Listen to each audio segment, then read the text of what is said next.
लंबी उम्र भी हो जाएगी अक्सर पुरुष जितनी, तो भी अंत में तेरी मृत्यु होगी। क्यों?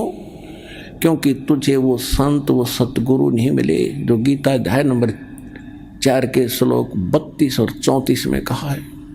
और वो तत्वदर्शी संत या तो परमात्मा थे या वो महापुरुष थे जिनको भगवान मिले, लेकिन उस समय ये ज्ञान डिक्लेयर नहीं करना था, सार्वजनिक नहीं करना था। आज ये दास भेजा परमात्मा बना के, ये याद रख लिए।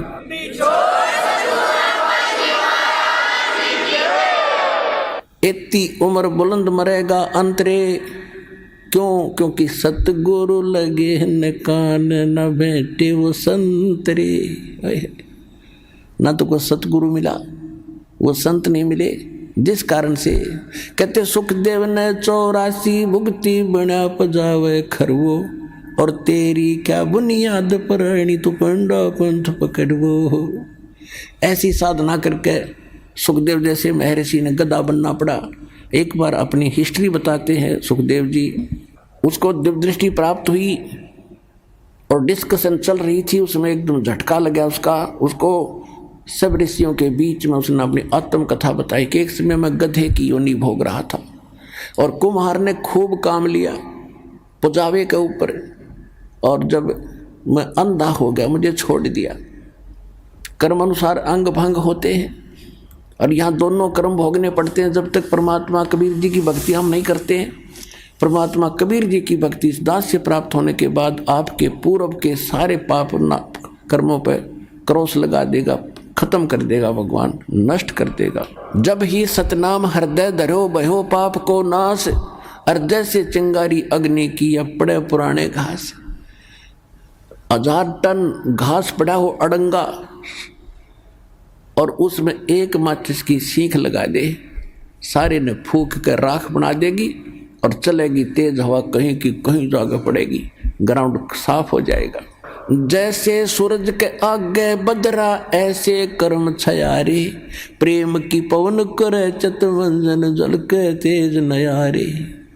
आत्मा और परमात्मा के बीच में ऐसे पाप कर्म बाधा बने हुए हैं जैसे सूर्य के बीच में बादल हों और तेज हवा चलती है उन बादलों को तितर बितर करके, और वो स्वच्छ प्रकाश आप तक पहुंचा देती है। ऐसे बताते हैं कि जैसे सूरज के आगे बदरा ऐसे कर्म छयारे, और प्रेम की पवन और करे चितमंजन फिर झलके तेज नयारे। यानी ये सतनाम का जाप करे, आत्मा में प्यार जागेगा, आंसू आने लगेंगे आपके, टप पड़ा करेंगे। मालिक की चर्चा जरा सी शुरू होती, अभी तो हमारे अंदर वो अड़े पड़े हैं पाप कर्म, हमें अंदर से वो उस स्थिति में आने नहीं देते आत्मा को। और जब ये आत्मा उस स्थिति में आवेगी तो कहते प्रेम की पवन, और फिर करे चितमंजन, मालिक का शुक्र करे, याद रखे दाता ने, फिर झलके तेज नयारे, न्यारी रोशनी होगी, आत्मा भगवान की तरफ बढ़ेगी। तो क्या बताते हैं कि सुखदेव ने 84 भुगती बना पजावे खरवो, और तेरी क्या बुनियाद प्राणी तू पेंडा पंथ पकड़वो। अब वो बता रहा सुखदेव कि मैं गधा बन गया, छोड़ दिया मेरे मालिक, नंदा हो गया, चलता चलता जा रहा था, पगडंडी का आइडिया लगा कर आगे को जंगल में चला गया। आगे नाला था थोड़ा सा 2-2.5 फुट का, उसमें आम व्यक्ति का दुका जाता था, वो तो जंप लगा जाता वहाँ से। मुझे दिखाई नहीं दिया, मैंने अगले पैर फंसने लगे, मैंने जंप लगानी चाहिए, बीच में फंस गया, आगे मुंह टिक गया, पीछे बैक लग गई और पैर लटके भाई के। कहते 1 हफ्ता 10 दिन तड़प के भूख से प्यास से मरा, ऐसे ऐसे कष्ट उठाए। अब क्या बताते हैं सुखदेव ने 84 भुगती 84 लाख योनियों में कष्ट उठाए, और बिना पजावे खर माने गधा वो, और तेरी क्या बुनियाद प्राणी।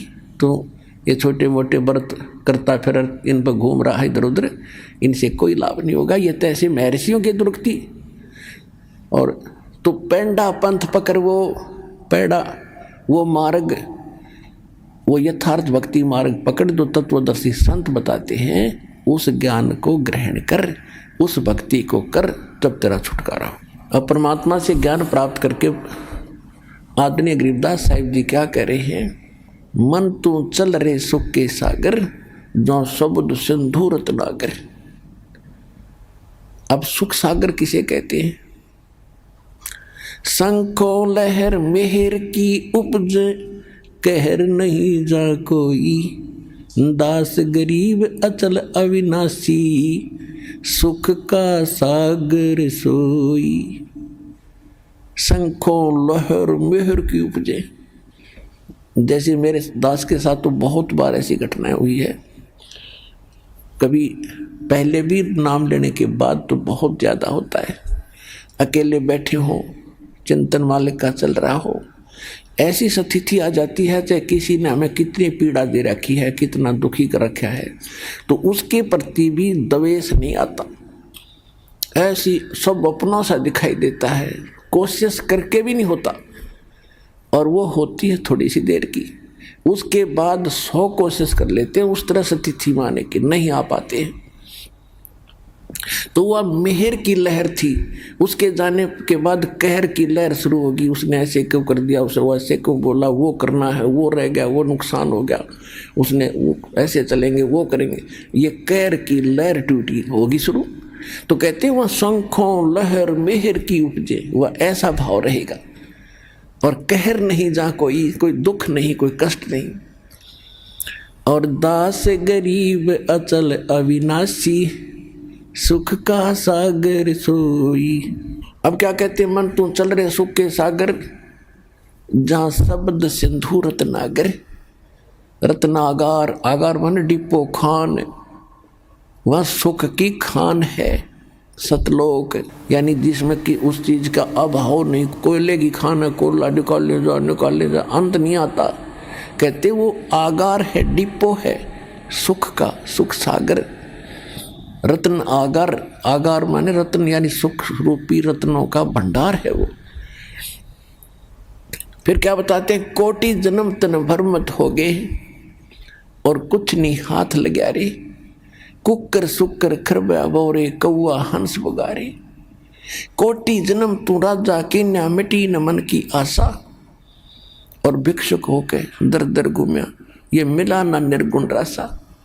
आप ऐसे भी साधक रहे हो, घर त्याग दिया प्रेरणा पाके, जंगल में बैठ के गांव से भिक्षा मांग लाए, सूखी रोटी जैसी मिली उनको 2-2, 3-3 दिन वृक्ष का बांध देते थे पहले ऋषि मुनि, और सूख जाती थी, फिर उनको पानी में भिगो भिगो के 2-2 दिन खाते थे कि रोजाना कौन जावा टाइम वेस्ट कर रहे।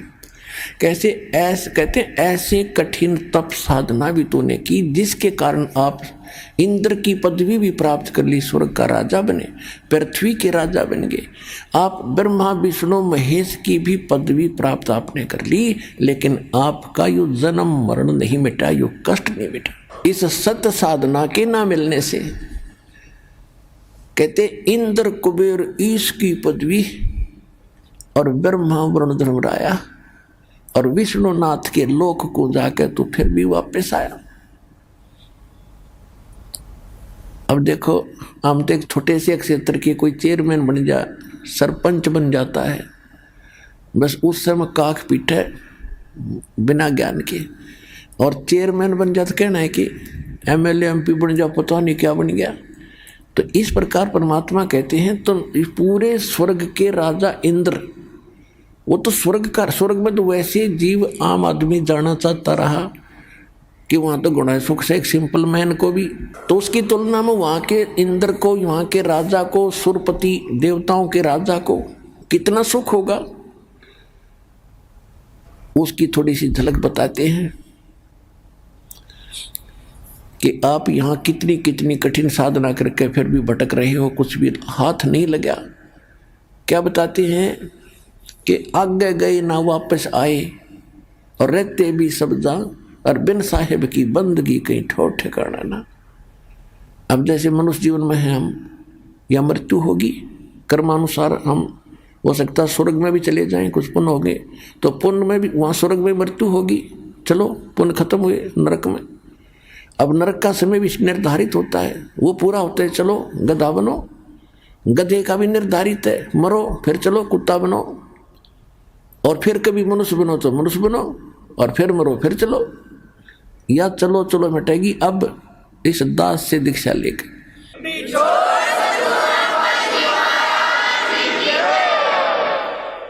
तो क्या बताते हैं कि एक समय मार्कंडे ऋषि, देखो गीता अध्याय नंबर 4 के श्लोक नंबर 25 से लेकर 30 तक यही निर्णय दिया है कि जो भी जैसी साधना करा, कोई ब्रह्म साधना करता है, कोई देवताओं की पूजा करता है, कोई हठ योग करता है, कोई तपस्या करता है, कोई स्वाध्याय करता है, कोई अहिंसावादी तीक्ष्ण व्रत जैसे मुंह पर पट्टी बांध कर नंगे पांव फिरना, इसी को मोक्ष मान रहा है।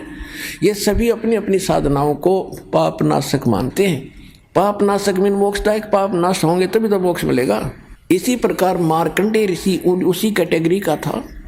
उसने ब्रह्म साधना को सर्वोत्तम मान रखा था। इन ऋषियों को ब्रह्म से ऊपर ज्ञान नहीं था, तो फिर भी उसने घोर तप कर रहा था बंगाल की खाड़ी में।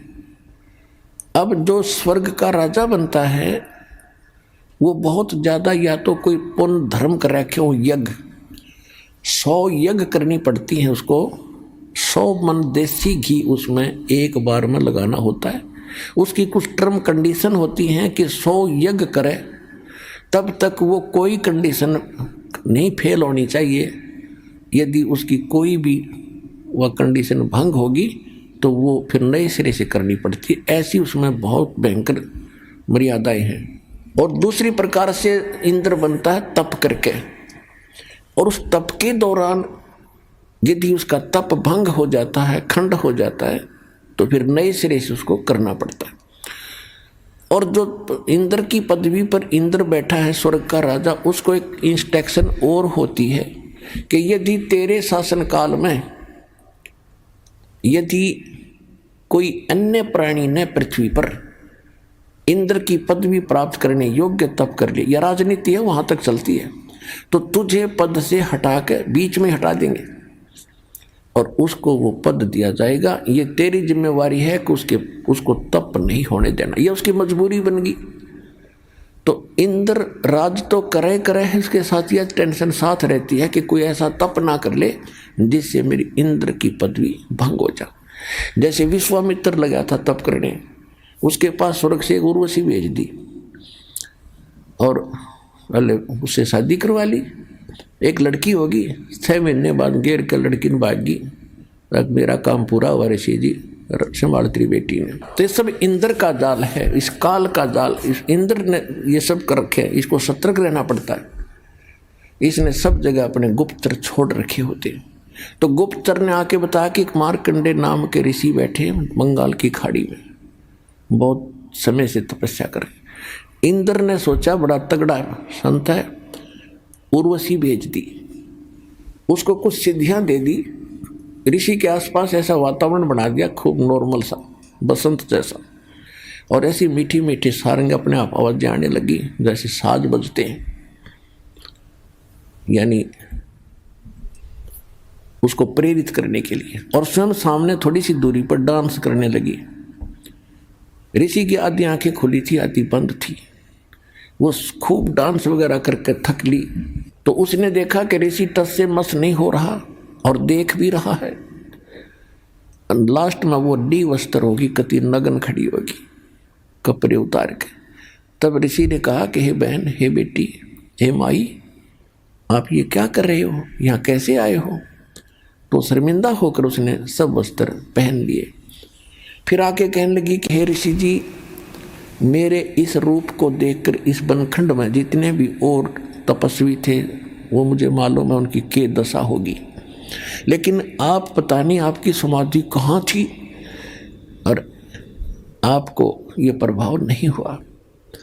तो ऋषि ने कहा कि जहाँ मेरी समाधि थी, जहाँ मैं डांस देख रहा था, वहाँ तेरे जैसी तो नाचने वालों की नौकरानी थी, उनके पैर धोने वाली। तुझे क्या देखूं फिर मैं? अगर तेरे से कोई सुंदर होना उसने भेज दे। तो वो कहने लगी जी, इंद्र की पटरानी मैं ही हूँ, यानी सबसे ब्यूटीफुल औरत स्वर्ग में इंद्र की पत्नी होती है, उसका नाम सची होता है। तो मार्कंडे ऋषि ने कहा कि मेरी समाधि ब्रह्मलोक में थी। ब्रह्मलोक सबसे बड़ा होटल है इस काल का। प्रत्येक, जैसे एक तो कॉमन होटल है स्वर्ग नरक को, तो कोई जाओ उसमें। एक विष्णु के लोक में विष्णु का पुजारी जाता, वहाँ एक रेस्टोरेंट है, वहाँ ये बकवाद है और स्वर्ग क्या है। तो ये सबसे ज़्यादा कॉस्टली और सबसे ज़्यादा बकवाद उस ब्रह्मलोक में है। तो मार्कंडे, अब जैसे आप देखते हो, अब देखो हमने देखा करते, एक देखा हमने बड़े ऊंचे से टीले पर बैठे एक साधु, जब यू ज्ञान नहीं था, और चमटा गाड़ रखा, धूना ला रखा, और लोग जाओ कोई दूध का लोटा ले जा रहा है, कोई कुछ ले जा रहा है, और दर्शन करें जा जाकर माथा टेके, दूर तक दिखे। अब उसके बारे में इस सूक्ष्म वेद में बताया है गरीबदास साहिब जी ने कि डिम्ब करें, डिम्ब माने पाखंड ढोंग करें, और डूंगर चढ़े, डूंगर माने ऊंचे स्थान पर बैठेंगे ये, ताकि दूर तो सब न दिखूं मैं कुछ कर रहा हूं, और अंतर झीनी झूल जग जाने ये बंदगी करे, ये बोए सूल बबूल, ये तो खोटे खोदे थे, इनको ज्ञान ही नहीं था। तप करें, तप से अगले जन्म में राजा बने, राजा ने खोटे कर्म करे, अगले जन्म में नरक। तपेश्वरी सो राजेश्वरी, राजेश्वरी सो नरकेश्वरी, तप से राज, राज मद मानव, सूक्ष्म वेद में लिखा है। और जन्म तीसरे फिर शुक्र स्वान। तो मार्कंडेय ऋषि तप कर रहा था, तो ये ब्रह्मलोक में इसकी समाधि चली। अब देखो, आप कहीं बैठे हो, कहीं पर भी बैठे हो, 10-20 मिनट में मन ऐसी प्रेरणा करेगा, चलो वहाँ चलते हैं, वहाँ बैठते हैं। बैठने की चेष्टा करोगे तो भी ना बैठने दे, और आप चले जाते तो सिनेमा देखने जाते थे पहले, अब तो नहीं जाएंगे हम। तो 3 घंटे का न्यों नहीं पता लग गया कितनी देर में गई, क्योंकि नई नई बकवास देखने मन को चाहिए, तो ये बैठा रहेगा। तो ये क्या करते हैं कि इनका कोई कमल खुल जाता है साधना से, ऑटोमेटिक, कोई पिछले संस्कार से। पहले भक्ति युक्त लोग थे, बहुत थे, अब ना खुलता किसी का, तो वो पुराने संस्कारों से वो खुल जाता था। तो उसमें वो क्या देखते हैं, जैसे टेलीविज़न ऑन हो गया आपका, कोई चैनल चाल पड़ा, तो उसमें वो कार्यक्रम रिले तो कहीं और से हो रहा, देख रहे हो टेलीविज़न में। तो ऐसे जो ब्रह्मलोक में डांस हो रहा था, उस ऋषि ने वहाँ दिखा था, वो सामने, वो खुल कर सामने रिफ्लेक्ट हो जाता, जैसे डिस्प्ले पर आ जाता है। तो वो डांस देखा था, हम सोचा तपस्या कर रहा है, ना मन टेकन दे इन्हें। तो ऐसी थी इनकी तपस्या, मूर्ख बना। आप भी बन रहे थे, हम इनके पीछे लगे रहे, बड़े सिद्ध पुरुष हैं। इसलिए जब उसने इस औरत से भी सुंदर औरतें वहाँ दिख रही थी, टारगेट इसका वहीं जाने का था कि इस नाम के जाप तो साधना से वहाँ जाऊँगा, फिर इनको वहाँ मिलेंगी मुझे। और ये नाम भगत क्या करते, इनका टारगेट क्या था। तो ये भगवान की रोशनी से आपको दाना दाना समझ में आओगा इसका, पूरे अध्यात्म मार्ग का, सब कर्मों का, सब अध्यात्म ज्ञान का। अब मार्कंडेय ऋषि कहने लगा तेरे से कोई सुंदर हो उसको भेज। तो कहने लगी मैं इंद्र की पटरानी मैं ही हूँ। तो उसने कहा कि जब इंद्र मरेगा, ऋषि ने कहा, उसको पता था कि इंद्र की आयु कितनी है, 72 चतुर्युग, 72 चतुर्युग। इंद्र यानी ब्रह्मा के एक दिन में 14 इंद्रों की मृत्यु हो जाती है। ब्रह्मा जी के 1008 वर्ष की पूरा एक दिन होता है, वैसे लमसम इसको 1000 वर्ष मान लेते हैं। जैसे 365 सी 1/4 दिन का अपना वर्ष होता है, इसको हम 365 का मान ले हैं। तो इस प्रकार 72 चतुर्युग तक वो इंद्र का राजा रहेगा, स्वर्ग का राजा इंद्र बना रहेगा। और मार्कंडेय ऋषि को पता था कि इसकी मृत्यु होगी, इतना इनको ज्ञान था। तो इसने कहा, उस औरत से कहा, उस उर्वशी से कहा ऋषि ने कि इंद्र मरेगा तो तू क्या करेगी, तो भी तो मरेगी, तो भी मरेगी। कहने लगी मैं 14 इंद्रों को वरूंगी। अब हिसाब लाइयो पुण्यात्मा, ये 2.5 घंटे सुबह, 2.5 घंटे शाम बैठ के अटपट करके सोचो मोक्ष प्राप्ति कर लेंगे। मंत्र ये है नहीं जो मूल मंत्र दास के पास है। तो कहने का भाव यह है कि इतनी तपस्या, इतने पुण्य किए थे उस पुण्यात्मा ने, जो इंद्र की पटरानी बनी हुई है, उसकी कितनी 1000 चतुर्युग की आयु थी उसकी, 1008 चतुर्युग की। क्योंकि कह रही है कि इंद्र मर जाएगा, मैं न्यों की न्यों रहूँगी, नेक्स्ट इंद्र वहाँ आएगा तपस्या करके, वो मेरा पति होगा। यानी मैं तो स्वर्ग की रानी पटरानी बनी रहूँगी, इतने समय तक इंद्र मरते रहेंगे। तो मार्कंडेय ऋषि ने कहा कि वो 14 इंद्र भी मरेंगे, और फिर तू क्या करेगी कि जितने इंद्र मैं वरूंगी वह तो गधे बनेंगे मृतलोक में, और फिर बाद में मैं गधी बनूंगी।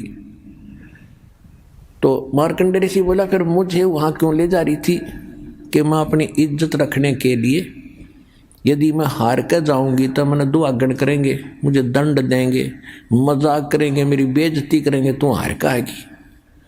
मार्कंडेय ऋषि बोला तू आज भी गधी 14 खत्म करेगी, और मरने के बाद तू स्वीकार कर रही है कि मैं गधी बनूंगी, वो गधे बनेंगे। सारी भी इज्जत की ठेकेदारी बन रही है अपनी इज्जत रखने के लिए। तो यह सब की बुद्धि भ्रष्ट हो रही है पुण्यात्माओं। अब इतने में इंद्र आ जाता है और आके कहा कि हे बंद नवाज,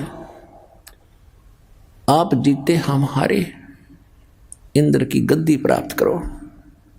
मार्कंडेय ऋषि कहता अरे इंद्र का राज मेरे लिए तो काग की बीट है, मुझे नहीं चाहिए ये।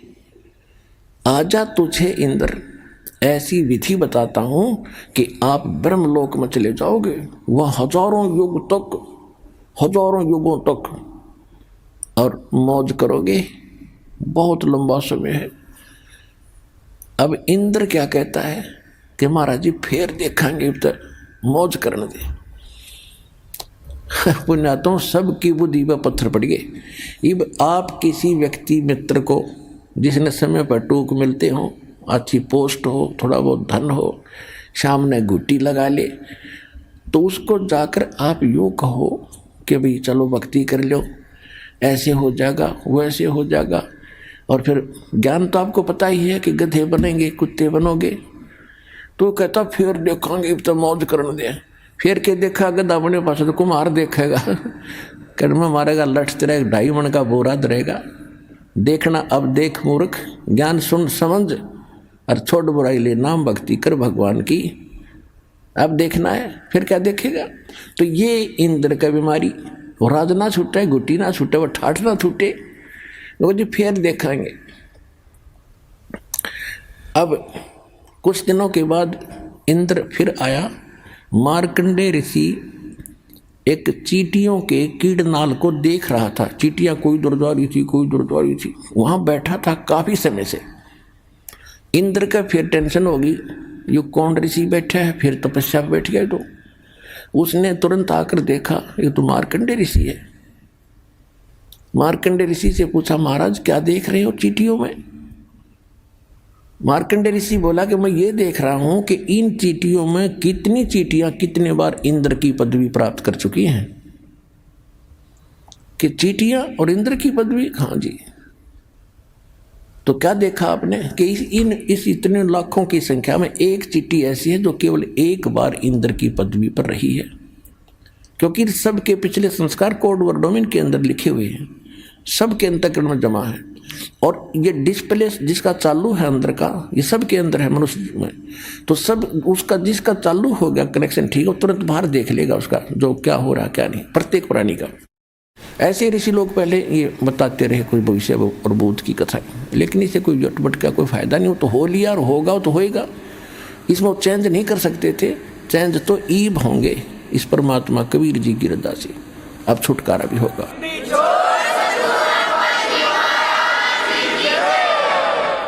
तो इंद्र का पसीने आगे कि एक बार ये सब चींटियां भी इंद्र रही हैं, कई बार, एक की बार की बात छोड़, और फिर भी बुद्धि में आई। तो पुण्यात्माओं ये खेल समझना। अब क्या बताते हैं कि इंद्र कुबेर ईश की पदवी ब्रह्मा वरुण धर्मराया, विष्णुनाथ के पुर को जाके तू फिर भी वापस आया। असंग जन्म तन मरत्या हो गे, जीवित क्यों ना मरे रे। 12 मध्य महल मठ बोरे, बहुर न दे धरे रे। ओए होए, कहते हैं असंग जन्म हो गए तो आपने मर्तों को अब जीवित मर कर देख एक बार। अब जीवित कैसे मरना है। एक तो ऐसे मरना है कि हमने संसार की रीस नहीं करनी, कोई ज़्यादा फंड कर रहा करने दे, नाच गावे विवाह शादी में करने दे। ये तो बालक करते हैं ऐसे जिनको ज्ञान नहीं। जैसे एक समय नानक साहिब जी मायूस बैठे थे, ऐसे कोई भक्त प्रथम बार गया, दूसरी बार गया, देखा कि साधु संत फकीर और इतने मायूस क्यों हैं, क्यों दुखी दुखी से नजर आ रहे हैं, तो सुख, इनको तो टेंशन होनी ही नहीं चाहिए। तो उसने पूछा कि महाराज मैंने कई बार देखा है आप खुश नजर नहीं आते। तो नानक साहिब जी ने कहा कि भाई किस चीज़ पर खुशी हो, एक पल में ना जाने यहाँ क्या बिजली गिर जा। कहते ना जाने काल की कर डारे और किस विध ढल जा पास आवे, और जिन्हां ते सिर ते मौत खुड़क दी उन्होंने केड़ा हासा। हमने तो भाई तो दिखा है ना जाने आके बिजली गिर जाएगी। जैसे उदाहरण के लिए अब जीत मरने के ऊपर बात चल रही है कि हम ब्याह करते हैं, बकवाद करते हैं, डीजे बजाते हैं, फंड करते हैं, नाचते और गाते हैं।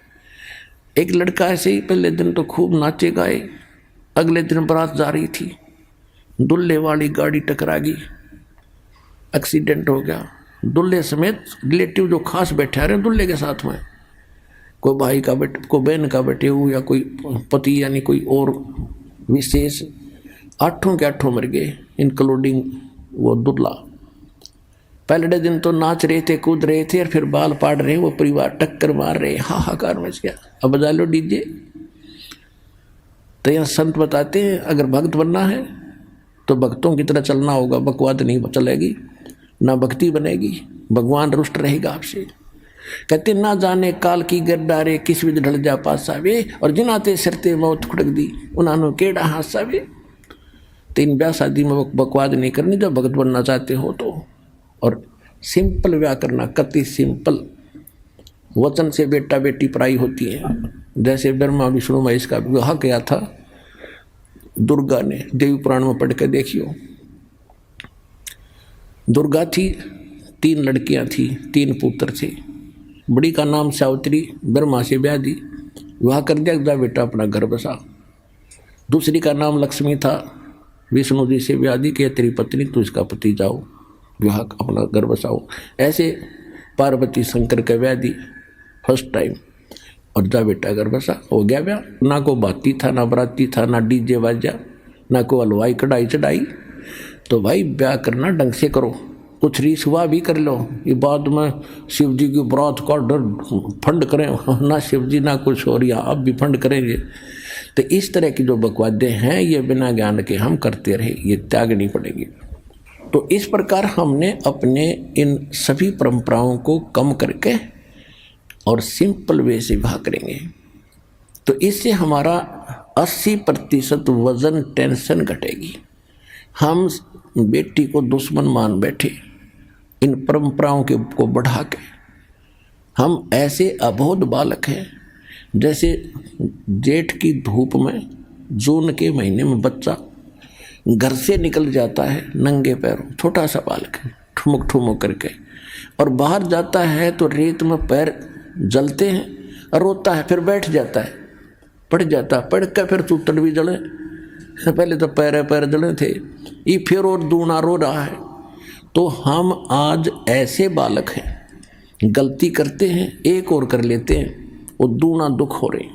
तो हमने इनसे बचना है, इन परंपराओं में नहीं फंसना है, तभी हम भक्ति कर सकेंगे। हम यात्री हैं, हम सफ़र कर रहे हैं अपने भक्ति पर, और यात्री ज़्यादा वजन लेकर नहीं चल सकता। जब सारे घर ने ठा के चले तो किसा समझदार होगा वो। तो आप जी ने ये परंपराओं की गठड़ी अब रख देनी है, सिंपल वे से विवाह करें। ठीक है, जैसा आपको गुजारा दिया है, मकान बना लो, लेकिन उससे काम नहीं लगे रहे, ना एक और बना लो, एक प्लाट और ले लूँ, और कल मृत्यु हो जाएगी, फिर उस प्लाट में कुत्ता बन कर बैठेगा पूछते साफ करके। तो यह अकल साथ रखियो भगवान वाली। अब प्रसंग चल रहा है कि असंग जन्म तो न मरता होगे, जीवित क्यों ना मरे रे। तो अब अपनी कुछ मनोकामनाओं पर अंकुश लाना पड़ेगा, इच्छाओं को कम करना पड़ेगा। और इच्छा कम होंगी इस ज्ञान से, कहने से नहीं होती है। ये तो ज्ञान खड़ा दिखाई देगा आपको जब बकवादों में मन चल लेगा, ना भाई नहीं, ये आदेश नहीं है, और ये यूजलेस है सारा। सारा समय इस में खो दिया। और सन 1983 की बात है, 84-83 की। एक बैंक मैनेजर ने रोहतक के अंदर सेक्टर 1 में एक कोठी बनाई, उसमें 3.5 लाख रुपए लगे। आज तो वह मेरे ख्याल में 35 लाख पे भी ना बने, और कुछ बैंक से लोन ना ले जैसे भी। और उसका मुहूर्त करे था, उस दिन एतवार का दिन था। सामान लेने के लिए वो निकला था स्कूटर उठा के। उस दिन जिस दिन उसकी मुहूर्त शुरू हो रही थी, उसके पुजारी आ रहे थे, पूजा करनी है। इधर पूजा होती है, उधर शराब स्वरूप तैयार रहती है कि एक भी पूजा वाले फारग हों, फिर गुट्टी शुट्टी लावांगे। ऐसी पूजाएं थी हमारी।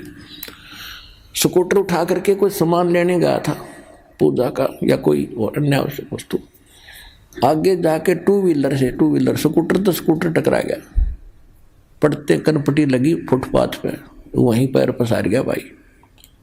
अब उसको ठीक कौन रहेगा? आपकी तो कूतरू बनकर घूम रहा होगा। तो कहने का भाव ये है कि जो ये घटनाएं घट रही हैं और भगवान क्या बता रहे हैं, ईब आपके लिए एक दृष्टि बनेगी न्यारी। तो इस नज़र को देखकर फिर आगे चलना सफर में। अब क्या बता रहे हैं परमात्मा कि असंग जन्म तना मरत्या होगे, जीवित क्यों ना मरे रे। और 12 मद महल मठ बोरे, बहुर ना दे धरे रे। जीवित एक तो ये मरना है, संसार की चोचले देख के हमने उधर नहीं देखना ना चलना, तो हम जीवित मर गए।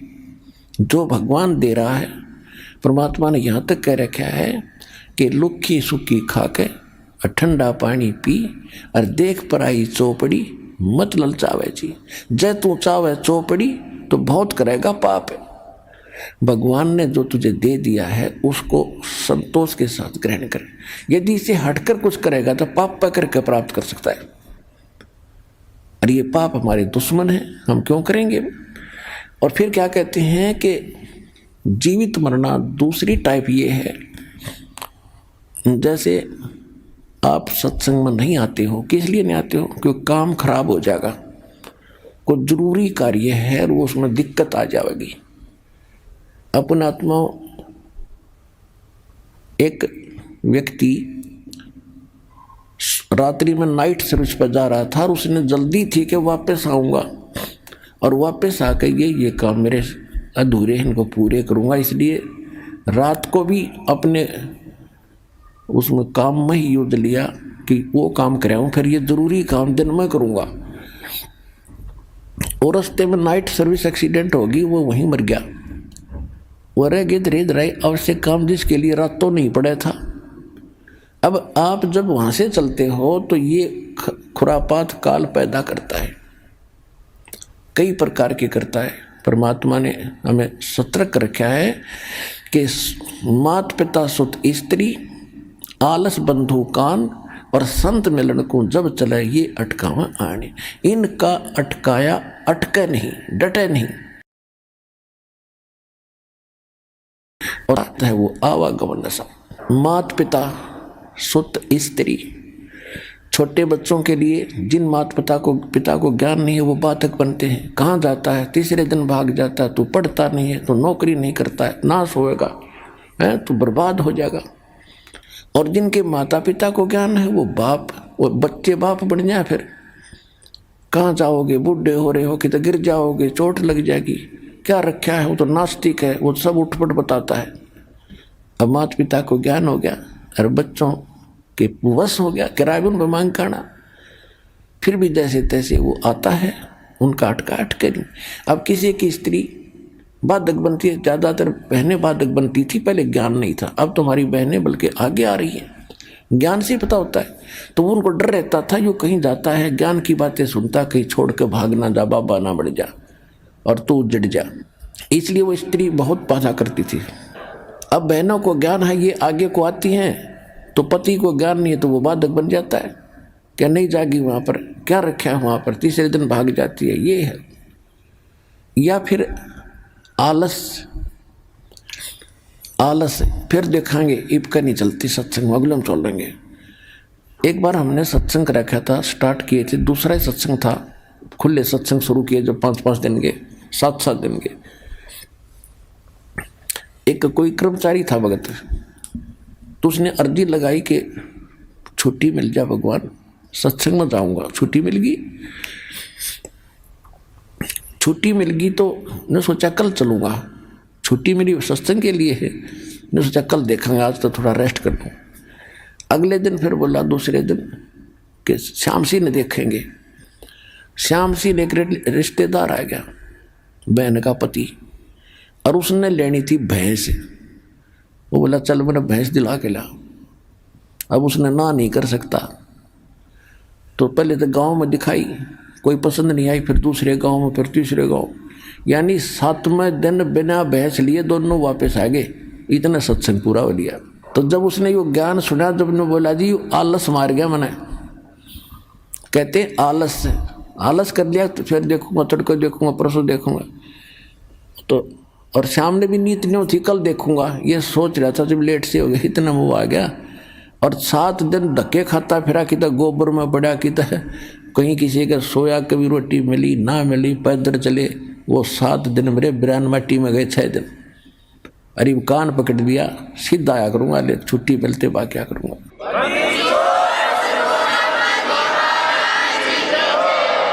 मात पिता सुत स्त्री आलस बंधु कान लोक लाज।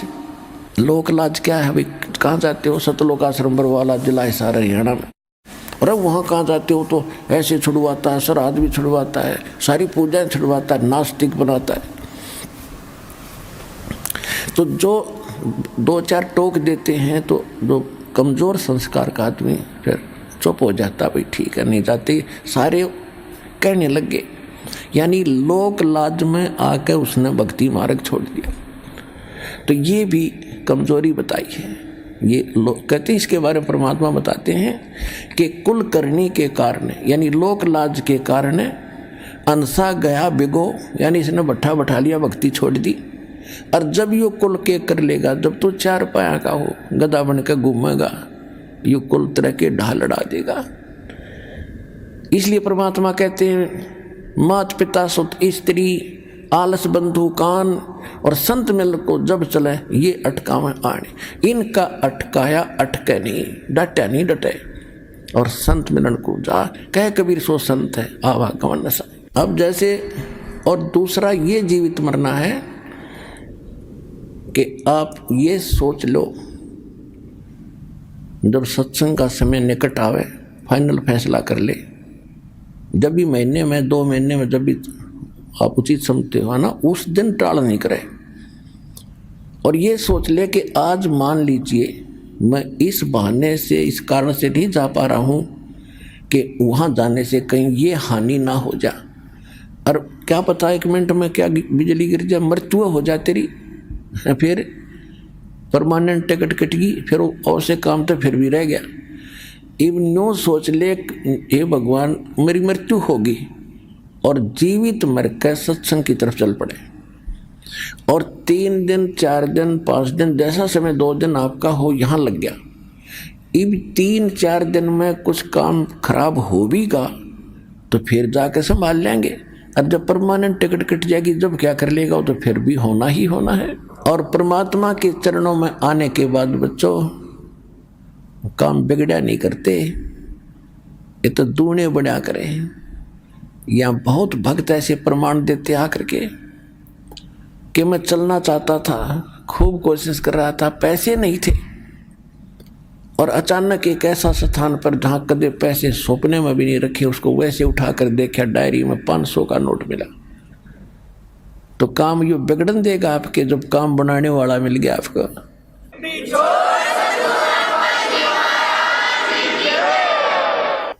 अब क्या बताते हैं, असंग जन्म तन मरता होगे, जीवित क्यों ना मरे रे।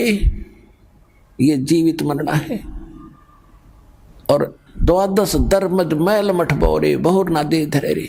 अभी तक आप जी 10वां द्वार सुना करते थे। और एक यो जम्मू के अंदर रांजड़ी में एक मधु परमहंस नकली कबीरपंथी, इसने किताब पढ़ ली कबीर साहब की वाणी में, 11वीं खिड़की पागी, 11वां द्वार किसी को नहीं पता, मुझे पता है। पता उसमें तो 12 द्वार लिखे हैं, इनकम्प्लीट नॉलेज है आपका। तो वो 12वें द्वार है कहाँ? इन्हें वो ही नहीं पता। क्या बताता हो कि 10 द्वारतों की तो सतिथि है और 11वें द्वार की कोई सतिथि नहीं। जैसे नाक है, नाक की सतिथि है, वो नहीं, वो तो वैसे ही है, वो में ज्ञान हो तो वैसे हो। अब क्या बताया कि जैसे 21 ब्रह्मांड का जो क्षेत्र है, एक ब्रह्मांड का जो क्षेत्र है, ये 10वें द्वार पार करके इस ब्रह्मांड से पार हो जाते हैं। इसके बाद इसी काल के जाल में ही रहते हैं। 11वां द्वार है जो 21वें ब्रह्मांड को पार करेंगे काल के, और 7 संग ब्रह्मांड का अक्षेत्र शुरू हो जाएगा, अक्षर पुरुष का, वो 11वां द्वार है। और अक्षर पुरुष के अक्षेत्र से पार करके सतलोक में प्रवेश करेंगे, वो 12वां द्वार है। तो गरीबदास जी कह रहे हैं, 12 दर महल मठ बोरे, ए भोले आदमी, वो तो 12वां द्वार पार करके वो स्थान है, शाश्वत स्थान, जहाँ बोर ना दे धरे रे, जहाँ जाकर फिर जन्म मृत्यु नहीं होती। गीता अध्याय नंबर 15 के श्लोक नंबर 4 में कहा है, गीता अध्याय नंबर 18 के श्लोक नंबर 62 में कहा है। वो स्थान तो 12वां द्वार पार करके है। फिर बताते हैं, दोजक भिस्त सभी ते देखे राजपाट के रसिया, या जैसी साधना तुम कर रहे हो उसमें दोनों मिलते हैं, स्वर्ग भी नरक भी, 84 लाख योनियां भी। दोजक भिस्त सभी ते देखे राजपाट के रसिया, और 3 लोग से तृप्त नाही यो मन भोगी खसिया। इस मन की इतनी गंदी आदत है, इतना बेईमान है यो, इसको 3 लोग का राज दे देना तो भी यूनो सोचा और मिला कि तो थोड़ा सा। जैसे कोई सरपंच बन जाता है और वो मीटिंग में जाता, चेयरमैन के अधीन होता है, तो उसने वो नो सोचा अगली बार चेयरमैन बनो जब कम बात बने। अब चेयरमैन बनने के बाद वो क्या सोचता कि एमएलए बनो जब बात बने, भाई नहीं बात बनी। एमएलए बनने के बाद उसकी टेंडेंसी ये बन जाती है वो मंत्री बनो तक मैं बात सार रस आवे, रास आवे, नहीं बनी बात। अब मंत्री बनने के बाद उसकी नीयत रहती है मुख्यमंत्री बनो तो चौधर पूरी हो, और मुख्यमंत्री बनने के बाद इन्होंने सोचा बस प्रधानमंत्री बनो, फिर देखना क्या इतना मृत्यु हो जाएगी, गधा बनेगा, फिर संतरी बनिए बड़ा कुत्ता बन के। कहते हैं सतगुरु मिले तो इच्छा मेटे पद मिल पदे समाना। ओए होए, सतगुरु मिलेगा तो ये इच्छाओं को खत्म करेगा, और पद मिल पदे समाना। जैसे आपको बताया था कि सारे असंख्य ब्रह्मांडों रूपी बाग का मालिक है कबीर भगवान, और उस बाग के मालिक का माली गरीबदास आए। उन्होंने ऐसी जड़ी बूटी हमें बताई जो उस परमात्मा के, और ये दास बना दिया नौकर उस बाग के माली का, और आप उसके पौधे हो। ऐसी जड़ी दे दी कि आपको हरे भरे रखूंगा।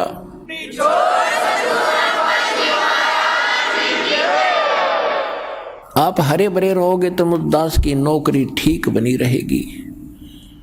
अब जैसे बाग में माली का नौकर क्या देखता है, उसको इंस्ट्रक्शन होती है माली की तरफ से कि ऐसे पेड़ बाहर फैलता है, उसको साइडों से काट दे ताकि फले फूले सीधा चले। तो आपके अंदर जो बेमतलब की इच्छाएं हैं इस ज्ञान से ऐसे काट दी जाएंगी, नहीं सीधे चलो, बकवास छोड़ दो। सतगुरु मिले तो इच्छा मेटे पद मिल पदे समाना, और चल हंसा उस लोक पठाऊं जो आदि अमर स्थान। ओए होए, आदि अमर शाश्वतम स्थान है कि सतगुरु मिलेंगे तो ये सब इच्छाएं खत्म करेगा। सबसे पहला काम ये होगा। और फिर पद मिल पदे समाना, यहाँ देखो ये सूक्ष्म वेद है, ये तत्व ज्ञान है, इसके गजब के गुण रहस्य जो कैसे समझ सकते हैं अज्ञानी। पद, यहाँ पद मिल पदे समाना, पद इसके 2 पद हैं और 2 अर्थ हैं। एक तो पद्धति होती है, पद्धति way of worship, method of worship, उसको पद बोलते हैं, पद्धति। एक है गीता अध्याय नंबर 15 के श्लोक नंबर 4 में कहा है कि तत्वदर्शी संत की प्राप्ति के उपरांत परमेश्वर के उस परम पद की खोज करनी चाहिए, जहां जाने के बाद साधक लौटकर फिर कभी संसार में जन्म मृत्यु में नहीं आते, वो पद। तो यहाँ इस अमरवाणी का ये अर्थ बनता है कि सतगुरु मिले तो इच्छा मेटे पद मिल पदे समाना। यह पद माने पद्धति, भक्ति की श्रेष्ठ विधि, तू पेंडा पंथ पकड़, वो मार्ग जब मिल जाएगा, सही भक्ति पद मिलेगा आपको, पद्धति, तो उससे वो पद मिलेगा, उस पद में समा जाओगे, जहाँ उसमें पहुँच जाओगे, जहाँ जाने के बाद फिर कोई कष्ट नहीं, सुख सागर प्राप्त होगा, फिर मृत्यु नहीं, दोबारा नहीं आना पड़ता। सतगुर मिले तो इच्छा मेटे, पद मिल पदे समाना, और चल हंसा उस लोक पठाऊं, जो आदि अमर अस्थाना। वहां क्या सुख है? चार मुक्ति जहां चंपी करती माया होरी दासी। अब हम चार मुक्ति सुना करते थे, वो चार मुक्ति स्वर्ग में होगी, महास्वर्ग में होगी, वहां खत्म हुआ, वो समय पूरा हुआ, फिर नरक में वो कहाँ गई? मुक्ति खत्म हुई, वो तो उनका समय निर्धारित है, और कहते वहां सदा तेरे चरणों में पड़े रहेंगे, वो सुख है। चार मुक्ति जहाँ चंपी करती माया होरी दासी, दास गरीब अब पद पर से, वो मिले राम अविनाशी। ओए होए होए,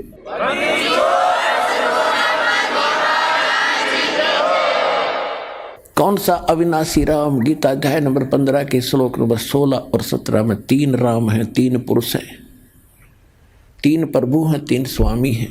सरपुरुष, अक्षर पुरुष। सरपुरुष भी नाशवान, अक्षर पुरुष की स्थिति एज आपको बता दी, और ये भी बता दिया कि एती उम्र बुलंद मरेगा अंतरे।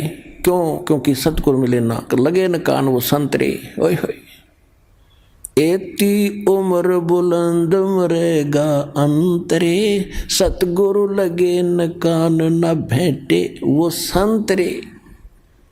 तो यहां क्या बता रहे हैं? सर पुरुष और अक्षर पुरुष, ये दोनों, इनकी ये नासवान स्वयं लिखा उसमें, और जितने इनके अंतर्गत प्राणी वो भी जन्म मृत्यु के अंदर है। उत्तम पुरुषत्व अन्य परमात्मा इति उदाहरत, ये लोग term अविषय विभर्ति, वो है अव्यय ईश्वर है। अव्यय माने अविनाशी, वास्तव में विनाशी। यहाँ बता रहे हैं कि चार मुक्ति जहाँ चंपी करती माया होरी दासी, दास गरीब अभय पद पर से, वहाँ वो मिले राम अविनाशी। तो उसकी विधि इस दास के पास है, शीघ्र से शीघ्र ग्रहण करो, मर्यादा से भक्ति करो, अपना कल्याण करवाओ। बोलो सतगुरुदेव।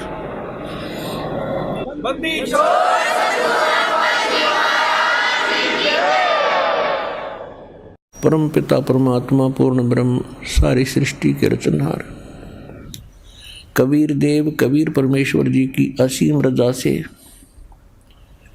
आप सभी पुण्यात्माएं परमात्मा की अमर कथा सुनने के लिए उपस्थित हुए।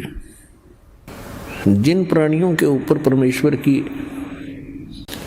मेहर भरी नजर होती है,